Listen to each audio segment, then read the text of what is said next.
Shalom, y'all. So, if some of you want to move to China, or if you'd like to visit, it is a long flight, and I have some tips for you. I recently visited China, and I found these things really helpful on my way back home to the US. This is a neck pillow. It is like so comfortable and so very important for you to have so that you can get some rest on the plane. I live in the Atlanta metro area. So I'm not on the West Coast, I'm on the East Coast and in the South. So the flight to China is very long. I also suggest you sleep by the window or the aisle. You can get some more leg room. But if you're in Comfort Plus, it's pretty cool. You will have some more leg room. Um, it's not like a significant difference, but 3 inches makes a difference, especially on a long flight and when you are a tall person. I'm not very tall, but I still found Comfort Plus very comfortable for me. And sleeping by the window was more comfortable too because I was able to use my neck pillow and lean on the window pane and kind of like sleep like that and lean on the pillow, so it was more comfortable. This eye mask is like so important. So anyway, I wore the eye mask. Wear earplugs. It's very helpful for you to be able to um, reduce the sound inside of the plane, and the eye covering, the neck brace. It's all going to help you rest and manage through jet lag. And I'll leave some tips. Compression socks are very important to ensure that you are comfortable sitting down, that your blood can flow properly throughout your body. So comfy. Bring a blanket. The blanket, the neck brace, the compression socks, the um, earplugs, the eye mask, it's all going to help to ensure that you get good rest. Again, highly suggest that you prioritize your comfort from. I also suggest a few apps that are very helpful for you to have while you're there. Alipay is super important because really that's the way you pay. You use your cell phone and you connect it to your bank account and you pay via Alipay. WeChat is also important as many people may want to connect with you. So WeChat is kind of like WhatsApp. It's a messenger app.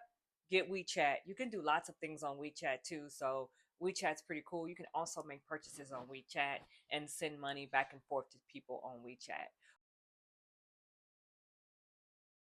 It's very similar to um, WhatsApp. Alipay is again an amazing app. That's where you make most of your purchases at different stores, but you can also, like, they have different apps within the app, and so you can click on certain things like trips, or if you want to get a taxi, or if you want to order food, you could do that via Alipay also. um, Didi. They have a Didi app. You can get a taxi from Alipay, but you can also download Didi app as well. Didi app is like Uber, it's like Lyft, it's a taxi type service, car service. So just think about kind of the different options you have around transportation, train, bus, taxi. It's all available for you. Just consider the cost, but certainly know that there is an amazing app called Didi that you can just call and get a Didi. The weather could fluctuate so much. Just depending on the time you go, make sure you dress for the weather. But I certainly suggest layering, and I suggest, bringing a sweater or a coat as you need it, depending on when you go. So when we talk about communicating with different people, a wonderful way you can do that is start learning Chinese now. Get a couple of apps. I'm going to share one with you here. Try to learn as many words as you can. I highly suggest you also, if you aren't completely fluent, to certainly have an app available so that you can, communicate, and you can also listen to what other people are saying.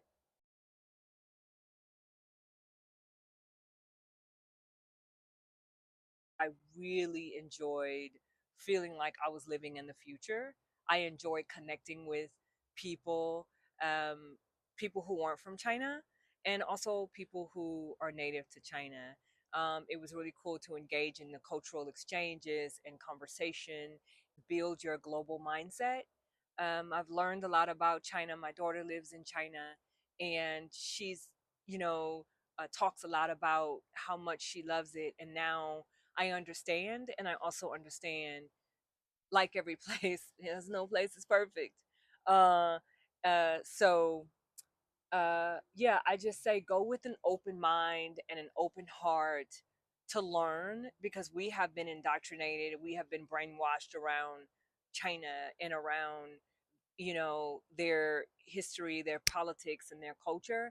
And so I just encourage you to study as much as you can before you go, so that you have some understanding of the history and the culture, and also um, be there and experience it and just take in just being in China and learning, and go with an open mind, because we have been indoctrinated in many ways around a narrative about China. And I encourage you to create your own. China is a wonderful place to visit. Sai Chan!